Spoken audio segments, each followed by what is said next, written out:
Et c'est parti, on est maintenant enregistré. Donc aujourd'hui, on a deux sujets. Les graphiques de MATLAB, donc comment avoir un graphique qui apparaît avec des informations à l'intérieur, donc pour faire de la visualisation de données. Puis on va voir le principe aussi d'enregistrement qui va être un tremplin vers la programmation orientée objet. Donc, notre premier, ça va être le travail avec les figures. Donc, dans MATLAB, pour travailler avec des graphiques quelconques, il y a un principe fondamental qu'on appelle une figure. Donc, le principe, c'est, je peux même l'invoquer, là. OK? Puis, ça va me créer, là, je l'ai sur mon autre écran, il va falloir que je l'apporte dans cet écran-ci. Et voilà. Donc, ça va nous apporter une gentille fenêtre qui va pouvoir avoir à l'intérieur un graphique. Okay? Donc, le principe d'une figure dans MATLAB, ce concept-là, c'est une fenêtre dans laquelle on peut aller mettre des choses à l'intérieur. Puis, si on réinvoque cet élément-là, ça nous crée une nouvelle figure. Donc, on peut voir ici qu'on a maintenant figure 1 et figure 2. Puis le principe, c'est que si je veux en sélectionner une, je peux mettre le numéro de la figure, puis ça va devenir la figure sélectionnée. Donc le principe, c'est un peu comme les curseurs dans les fichiers. La dernière figure qui a été sélectionnée, c'est comme la figure courante. Donc quand je vais vouloir aller écrire différents graphiques à l'intérieur, ça va être dans la figure qui était sélectionnée.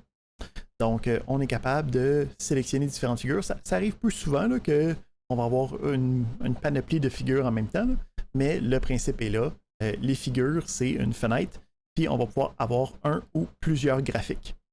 On a la possibilité de fermer tout ça, là. Donc, on a le close qui permet de fermer la figure courante. Fait que là, en ce moment, c'est la figure 2 qui reste. Puis, si je veux, en fait, je pourrais même faire un close all pour tout fermer les figures au cas où il y en ait plusieurs. Ensuite, on a un paquet de fonctions, puis ça va être ça majoritairement qu'on va aller regarder aujourd'hui. Ça pour l'affichage à l'intérieur des graphiques. Donc, on va aller voir comment ces fonctions-là travaillent avec notre outil doc qui nous permet d'ouvrir la documentation de MATLAB. On va resizer ça un petit peu. Puis avec ça, on a la fonction plot qui me permet d'avoir deux paramètres d'entrée, donc x et y. Si je regarde c'est quoi x et y, je peux voir ici que je m'attends à ce que ça soit un scalaire, un vecteur ou une matrice. Okay? Fait que le principe ici, c'est que c'est toutes les valeurs de x. Puis après ça, ici on a une couple d'exemples, on va avoir toutes les valeurs de y. Fait que minimalement, plot, ce que ça va être capable de faire, ça va être de prendre deux tableaux de valeurs, puis d'être capable de faire des points à l'intérieur d'un graphique de courbe 2D. Fait qu'admettons ici qu'on se fait un tableau, c'est que j'ai, mettons, 1, 2, 3, 4, 5 en valeur de x. Puis en valeur de y, je vais avoir 2, 8, 7, 12, moins 4, 8. On voit ici que les deux ont la même taille, hein, donc les deux vont avoir 5 valeurs. Puis ensuite, je peux invoquer plot avec x et y. Puis ce que ça va me créer, c'est un gentil graphique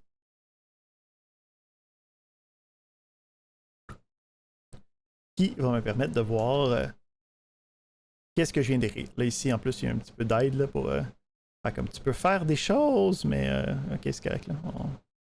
Donc, qu'est-ce qui est intéressant, c'est que cette figure-là, ok, peut être interagie avec. Ok, je peux aller zoomer à un endroit qui m'intéresse. Ok, je peux bouger, puis on voit ici que les axes viennent chercher les informations. Puis je peux même aller sélectionner des points de courbe. Je peux je veux aller chercher. C'est quoi le nom de la patente que je recherche?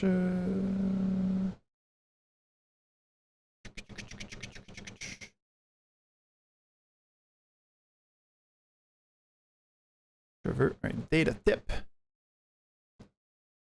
qui va me permettre de même mettre des points intéressants, ok, par rapport à ce que je suis en train de rechercher. Ok, donc on peut même zoom out un petit peu pour être capable d'aller chercher toute l'information. Oups. Graphique à ta misère.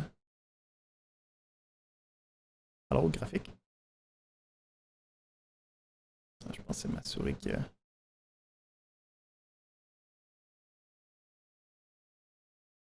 Je pense que le graphique a eu de la misère un instant. On va le repartir.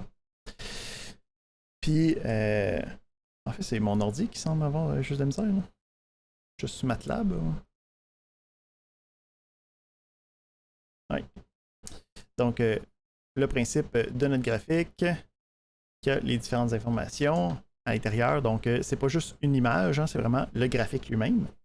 Puis, qu'est-ce qui est intéressant aussi, c'est qu'une fois que j'ai l'information comme que je veux, je peux même le sauvegarder comme étant une image de mon choix. Okay? Donc ici, je peux avoir la figue qui va pouvoir être importée avec les données, mais si, admettons, je vais avoir ça dans un document ou quoi que ce soit, je peux l'avoir en gentil PNG. Puis quand je vais sauvegarder ça, lui, il va mettre le fond blanc. Comme ça, quand je vais pouvoir aller le retrouver, donc je le rouvre, je peux le voir, okay, qu'il y a l'information juste, okay, avec le fond blanc, avec les informations que je veux, avec tout ce qu'on a besoin. Fait que le principe des différents graphiques, c'est vraiment ça. C'est d'être capable de prendre une série de points, puis d'être capable de les présenter dans un graphique. Il existe une panoplie de fonctions pour travailler avec ça. Donc ici, on en parle d'une couple. Donc il y a plot pour juste des lignes 2D, des diagrammes à barres, des diagrammes de nuages de points. Puis si on s'en va voir dans la documentation de MATLAB, puis on s'en va dans nos graphiques, on va pouvoir voir tous les différents genres de graphiques possibles. OK? Fait que des alignes, des distributions, on peut même en avoir des 3D à l'intérieur, donc tout est possible. C'est juste différentes fonctions qu'il faut aller chercher pour décider c'est quoi le genre de graphique que j'ai besoin. Un autre élément important dans les graphiques, hein, ça va toujours être l'information autour du graphique, donc les annotations. Donc quand on a un graphique qui est sélectionné, qui est le dernier que j'ai affiché, je vais avoir des fonctions spéciales qui vont changer les annotations. Donc si, admettons, je veux rajouter un titre, je peux utiliser la fonction title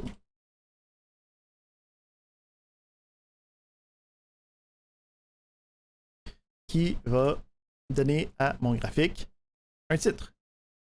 Puis si je veux, je peux changer aussi des configurations. Donc, mettons, avec la fonction grid, permet de changer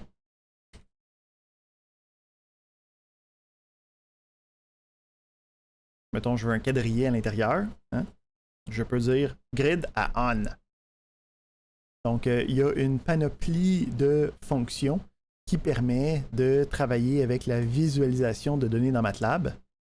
Donc, quand tu es en train de travailler avec des séries de données, tu peux transformer ça en graphique, changer les différentes annotations, sauvegarder ça, puis être capable d'importer ça dans un devoir, dans un rapport quelconque. Fait que ça ici, encore une fois, c'est un principe qui est extracurriculaire. Ça veut dire que nous autres, on ne vous demandera pas dans des travaux ou on ne vous demandera pas dans des évaluations. Ben, possiblement dans un travail pratique, là, ça dépend. Là. Mais dans une évaluation, mettons, ça ne se retrouvera pas dans l'examen de créer un graphique pour faire quelque chose. Alright. Fait que ça, c'était notre premier sujet de la journée. Le deuxième sujet de la journée, ça va être de regarder un une nouvelle structure de données, une nouvelle collection. Donc, jusqu'à présent, on a regardé le principe de tableau, hein, le principe de tableau d'une dimension, qui est aussi appelé des vecteurs quand c'est des valeurs numériques, puis les matrices quand c'est des tableaux de 2 dimensions de valeurs numériques. Donc, ce principe-là, c'est intégré dans MATLAB, hein, c'est dans son nom, Matrix Laboratory, hein, MATLAB. Fait que c'est vraiment à son cœur. Mais parfois, cette structure de données-là n'est pas la plus versatile quand on veut travailler avec ce qu'on appelle des informations hétérogènes. Hein, donc, si, admettons, j'ai une liste de notes, hein, je peux mettre ça dans un tableau, puis appeler ça notes, puis ça va bien, c'est pas un problème. Mais quand j'ai des informations de pas même type, admettons que j'aimerais ça avoir une variable qui représente un étudiant, hein, puis dans cette variable-là, j'aimerais ça avoir le nom de l'étudiant, j'aimerais ça avoir son numéro d'identification, son courriel, sa moyenne à lui spécifiquement. Donc, on aurait des chaînes de caractères, on aurait des nombres, on aurait une panoplie de différents types d'informations, mais qu'il faudrait garder ça tout ensemble. Ben, un tableau, c'est pas capable de faire ça. Un tableau, c'est juste capable d'avoir des informations homogènes. C'est juste capable d'avoir des informations de même type à l'intérieur. Fait que cette nouvelle structure de données-là, cette nouvelle collection-là, qu'on appelle un enregistrement, ce que ça va nous permettre de faire, ça va être le même principe hein, de collection. Donc, sous un seul identificateur, je vais être capable d'avoir plusieurs informations. Puis, à place d'être numérotées, hein, comme dans un tableau, les informations vont être nommées. Okay? Donc, avec des champs, où c'est que chaque champ va pouvoir retenir une information. Fait que le principe, à place d'être un tableau avec des cases numérotées, ça va être un enregistrement avec des champs nommés. Chacun des champs va pouvoir avoir n'importe quel type d'information à l'intérieur. Fait que, comment est-ce que ça fonctionne? On va regarder le type, la version facile de la chose. Donc, je peux créer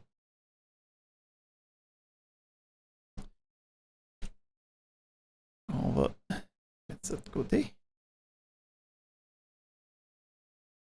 pour mieux voir qu'est-ce qui se passe. Donc, on a ici un exemple où c'est que j'utilise une fonction qui s'appelle struct. Donc, un enregistrement, c'est un struct dans MATLAB qui va avoir des paires d'informations. Donc, chaque paire d'informations, la première, ça va être le nom du champ. Donc, les noms de champs, c'est toujours des chaînes de caractères. Puis après ça, ça va être la valeur reliée à ce champ-là. Puis la valeur, ça peut être n'importe quel, de n'importe quel type, okay, incluant d'autres collections. Donc, tu pourrais mettre un tableau, tu pourrais mettre un autre enregistrement. C'est une panoplie de possibilités. Donc, à partir de là, okay, j'ai une structure qui s'appelle étudiant. Puis, à l'intérieur, on a différents champs.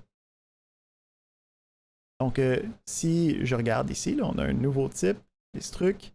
Quand je regarde à l'intérieur, il y a des noms de champs, puis il y a des valeurs attachées à chacun de ces champs-là.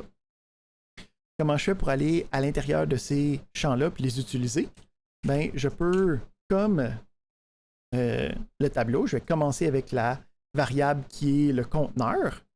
Mais là, à la place d'utiliser des parenthèses pour aller chercher un indice, je vais utiliser le point pour aller chercher le nom du champ que je veux aller travailler avec. Fait que ça va me permettre d'aller chercher juste une des valeurs qui est rattachée au nom du champ. Et à partir de là, je peux l'utiliser un peu comme les tableaux avec les indices. Oups. Je peux l'utiliser comme destination, mettons, d'une assignation. OK? Donc, c'est pas comme ça que mon nom s'écrit, là, mais mettons qu'on a fait une faute. OK? Ben, je peux voir ici que j'ai modifié le champ nom, la valeur dans le champ nom, pour avoir un B majuscule. Qu'est-ce qui est intéressant? C'est que c'est complètement dynamique, cet élément-là. Fait que si je veux, je peux même avoir une nouvelle version qui va me permettre de rajouter des champs. Donc, si je utilise un nom de champ qui n'est pas existant, ben, ça va faire en sorte qu'il va y avoir un nouveau champ qui est créé, puis l'information va être assignée à l'intérieur. Donc, on est capable de faire une panoplie de choses avec le principe de structure de données, d'enregistrement. Nous, on n'en utilisera pas directement, OK, dans nos travaux. On va tout de suite passer à comme une prochaine étape parce que la problématique des enregistrements, c'est que justement, puisque c'est complètement dynamique, ça va arriver souvent, OK, que tu vas écrire quelque chose, OK, puis tu te trompes, OK, dans ton appel, puis là, tu dis, ah, en fin de compte, c'était A étoile, là, la patente. Fait que, en te trompant, il n'y a comme aucune validation, puis ça va te domper un nouveau champ, puis tu seras comme pas capable de le traiter facilement. Donc, le concept de structure de données, ça va être quelque chose qui va rester. On va voir ça, que c'est la même chose avec les objets. Mais je voulais juste vous amadouer à cette nouveau type de collection-là pour qu'on soit prêt à comprendre le principe de champ nommé avec une valeur rattachée, puis qu'on puisse accéder à ces différents champs-là avec le point à l'intérieur. Donc ça va nous permettre de revenir à ce concept-là durant la programmation orientée objet, qui est capable d'aller plus en détail, puis de voir aussi une version plus robuste de ce genre de mécanisme-là. Fait que ça ici, c'était les deux choses que je voulais voir aujourd'hui. Comme je l'ai dit, puis j'ai vu l'avancement par rapport au deuxième travail pratique. Fait que je veux vous laisser le plus de temps possible pour être capable d'avancer ça, pour que vous soyez capable de terminer ça en temps et lieu avant la semaine prochaine. Donc, c'est toute la partie magistrale que je voulais avoir avec vous aujourd'hui. Ça va immédiatement se transformer en laboratoire pour que vous puissiez avancer sur vos différents travaux.